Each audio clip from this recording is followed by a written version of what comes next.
All right, so just gonna be recording a session here with Bolt with some leash pressure practice. This is actually perfect because we got some kids out here for a distraction as well playing. I'm just gonna set up a little bit of a course. At first, it's gonna be pretty loose of an exercise, and then as he gets better, we'll be doing more formal ones. And then after we get some good practice with formal exercises and drills, then we'll add in social distractions and cues.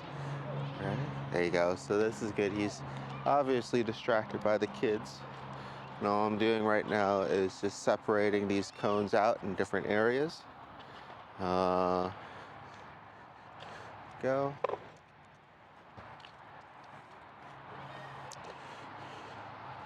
He should do a pretty good job in naturally following us because of his separation anxiety issues and wanting to just be with us.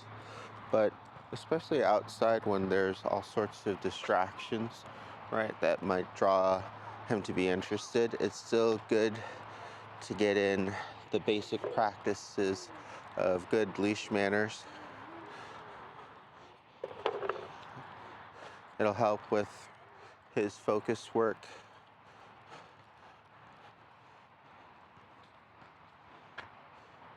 And give us something else to do to help keep his mind off of things.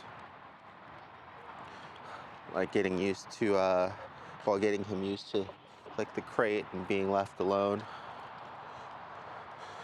What I'll end up doing is starting off with just basic leash pressure exercises, and we'll show you over the course of his stay how we can integrate the placement, sit, stay, recall, and then how we can combine those exercises. He's just getting all sorts of tangled up here. Those exercises into helping him with when he has to be left alone. Okay.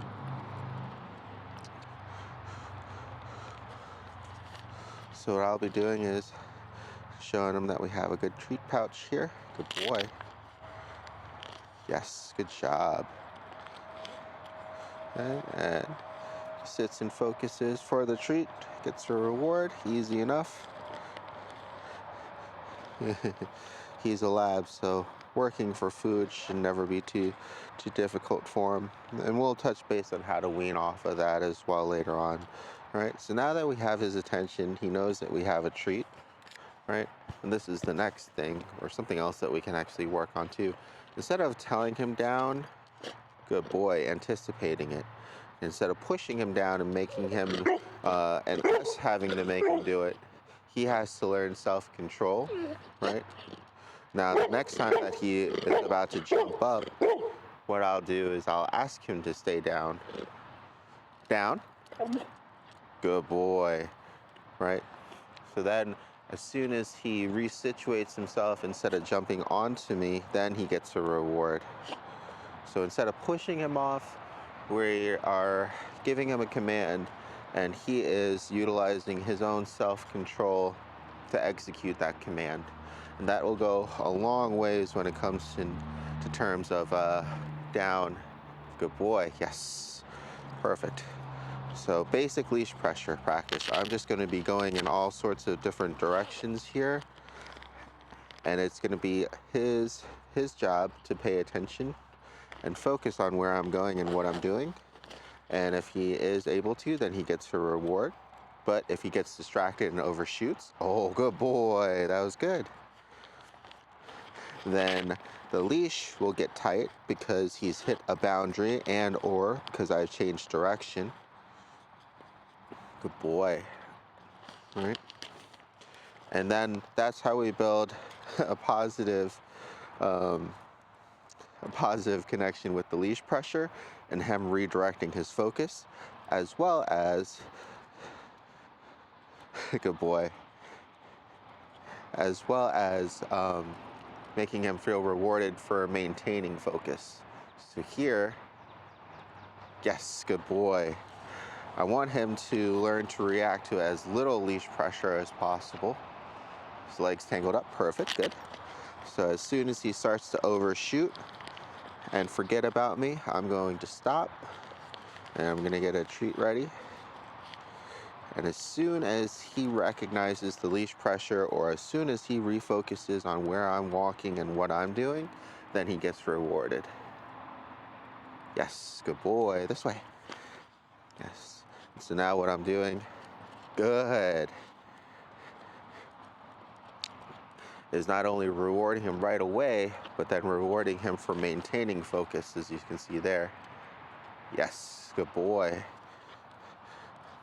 And this is a lot more like an exercise drill than real world practice, because most of the time in the real world, we don't make these many turns, but we're only doing it now. Good boy. So that way he gets more repetitions in faster. And once again, yes, good boy.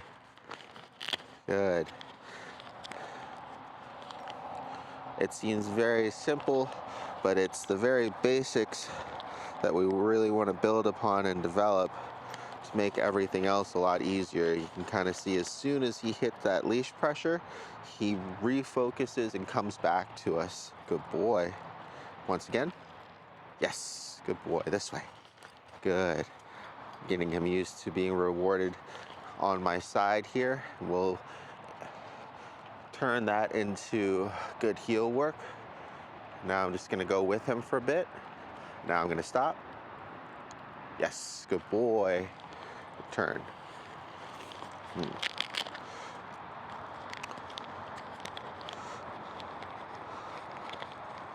So now that I have his focus and he's sitting, I'm gonna have him wait. Wait. Wait. Take a couple steps back. Nuh-uh. Come. Wait. Okay. There you go. Good boy. Right? So you can tell at first he can't wait for very long, especially when he sees something that he wants. That's pretty indicative of his behavioral issues. And so all I did there was just time it a little bit closer to where before he breaks his weight, and released him a little bit sooner. So that way he gets used to waiting for the release command and then feeling rewarded for it. If we make them wait for too long, then they're not concentrating on what they're waiting for. And a lot of times when pups are waiting, they don't know what for or what to do. And what we need to do is get them, good boy, we got to get them used to waiting and listening for and focusing on that release command. Oh, I forgot to close the bag. It's fine. All right, we got some free treats. All right.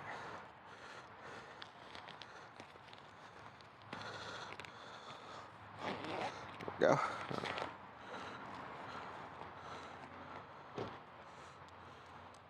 Okay, so now that we have his focus again, we're gonna have him sit, wait. Okay, come. Good boy. Very good. Good job. Right. Because the weight is so short right now, and he is just kind of fixated on the treat, it's easy to kind of release that spring that we got wound up. But eventually we want him to wait long enough that he actually shifts gears and kind of settles in place, and then almost release him with like a recall. Yes, good boy. With me. Touch. Good. Pull. Touch. Good. Very good. All right. Eventually that touch will turn into heel practice. We're just going through a bunch of the basics right now, just because we didn't get a chance to record yesterday. Boy, always busy around the holidays, and then it didn't help it was raining in the morning. That's okay. Got some good practice inside, especially when the weather's not nice. Doing little drills like this inside is still better than nothing. And the good part about doing drills like this inside is because there's like little to no distractions, because they're used to everything, then it's that much easier. Oh, good job. Going this way. Good. Now just gonna practice a little bit of the focus follow. Wait, Bolt. Yes, good boy. And the way that I'm working on that is making sure that opposite of the leash work earlier, we get his attention before the leash hits, so that way we know that he's responding to our verbal commands and to our positioning, right? Bolt. Yes, good boy. And now to respond to the leash. Good boy. So it's important when you're out here practicing that you're aware of what you're doing. A lot of times people will inadvertently do two things at once, which is perfectly fine, but then you don't have any other options left in case they ignore both of those, right? And then especially in our case here, because we're actually working on training him, we need to see what he's responding to, right? Is it the leash pressure? Is it the verbal command? Good boy. Wait. Wait. Come. Good boy. Good job. Right. So what I'll do is just a couple more rounds of this drill, probably just like 30 minutes worth. I'm not going to record the whole thing because it's going to be pretty repetitive, but this basic set of drills is something that we do every day in the mornings after their potty walk to kind of warm up, and then sometimes at night too, in the evenings after their last call walk, just to kind of give them a little bit of mental exercise before we call it a day. But these little practice drills kind of really come into play when, oh, good boy, good job, when we need to tune them up. For example, going to a new exciting environment like the park, or maybe a social situation like a shopping center. Anytime when we are having problems again with him refocusing and paying attention to us, giving him these drills that he knows how to do like the back of his hand can make it really easy for him to pay attention and feel rewarded, and like I said, kind of just warm him up again to get him going for the actual training session that's going to start. So just a little bit of everything, but he's doing really well. Like I said, he's responding really good to very light leash pressure. He is drawing on the sidewalk. We're getting him really good with maintaining focus, starting on the sit, wait, and release, and that's going to be really important. And what I'll probably do is work on this for one more day with him, and then, like I said, just start using it more like warm-up drills, and then we'll start integrating kind of his crate work and his door control, or I guess with him it's more door work when I'm leaving, getting him used to me coming and going and being able to be relaxed.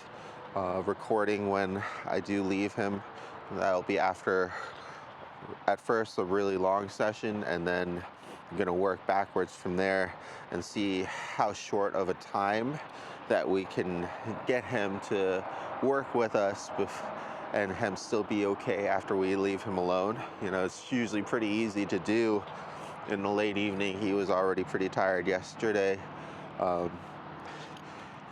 Easy for him to relax at like 8 or 9 when I leave, go upstairs to make dinner or something, and he didn't have any issues at all with separation, as opposed to bright and early in the morning when maybe we just take him out for a bathroom break and walk, and then I leave right away without doing any drills or anything. See what the reaction is, and trying to do our best to develop his ability to be okay on his own. So we'll be practicing him with and without other dogs around. Luckily, he does have a roommate, so that will help greatly. Good boy. But I think that is the game plan. Do you like balls? Oh, what's that? Oh, down. Oh, good boy, good down. Ready? Go get it. Hey, good boy. Got it. Oh, almost had it. Come here. Good boy.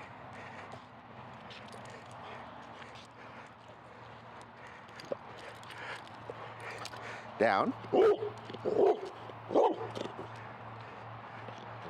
Down. So this teaches him, just like with the other down with the treat, right? If he wants something, he can bark and he can jump, but he's not going to get it, especially when he's excited. The only way that he can get it is if he listens. Sit. Sit. Good boy. Wait. Starts barking when he's excited. It's pretty normal. So making sure no cars are coming. He's waiting. Good boy. Ready? Go get it. And then we're rewarding his patience and his focus with either the treat or the ball or whatever it is that he's interested in. Good boy. All right. He's doing really good for the first couple days, though. Say hi. Say hi to your mama. Oh, get it, get it. Let me see your face. Come here. Up, up. There we go.